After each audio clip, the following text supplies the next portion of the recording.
Hey, Tom Hegna here. I get literally emailed hundreds of questions, and so I'm running a series of Q&A sessions.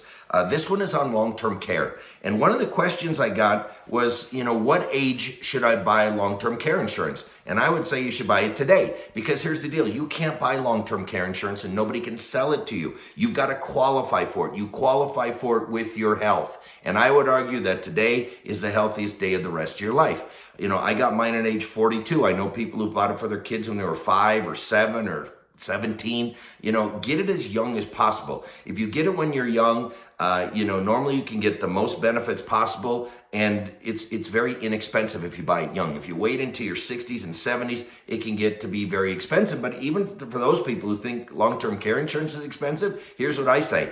If you think long-term care insurance is expensive, man, you ought to try not having it. That can wipe you out. Both my parents were in assisted living. It cost them $10,000 a month. And there were years my dad didn't even make $10,000 a year.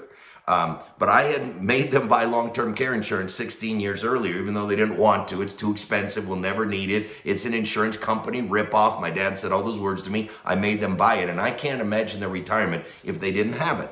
Now, I do also say that any plan is better than no plan. So while I would prefer that you buy long-term care insurance, if you don't, there's another great alternative. That's life insurance with a long-term care rider. And to explain that, I just draw 3 simple circles. And again, I don't sell any financial products. I just do this to kind of educate people. So I remember a case, there's a 60-year-old woman. She didn't want to buy long-term care insurance because she said, what if I don't need it? Then I throw all that money away. And I said, well, look, you've got $100,000 down there at Bank of America. It's earning almost nothing. So you could move that $100,000 over into a life insurance policy. It's going to earn a higher interest rate than what that bank is paying you. It's going to grow tax deferred. And most of these senior policies have full money back guarantees. So anytime you want that money out, you can get it out.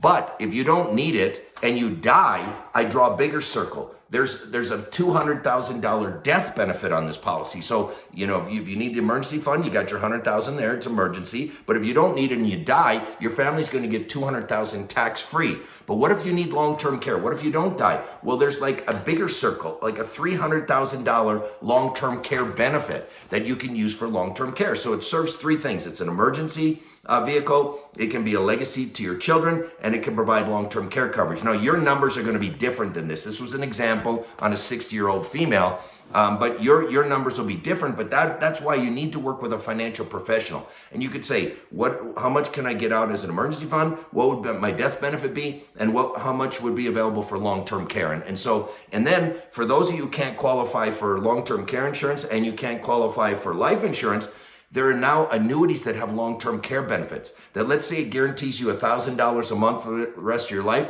If you need long-term care, it might go to $2,000 or $3,000 a month. But you gotta read the policy to find out how long does that go. Does it go forever, or does it just go until your original premium has been paid in, and then it sometimes drops back to the normal level? Those would be all questions that you want to ask your financial professional. But there are many solutions out there for long-term care. It's not a one solution fits all. So, but it's critical. I call it $1 million problem, because on average, people are going to spend $1 million on their long-term care. Okay. And, there's a 70% chance that you're going to need long-term care. There's only a 3% chance you're going to use your homeowner's insurance. You got that. There's an 18% chance you're going to use your car insurance. You got that. But there's a 70% chance you're going to need long-term care between now and the day you die. And you're not going to cover that. And so I just think that long-term care discussion is so important to have with your financial professional.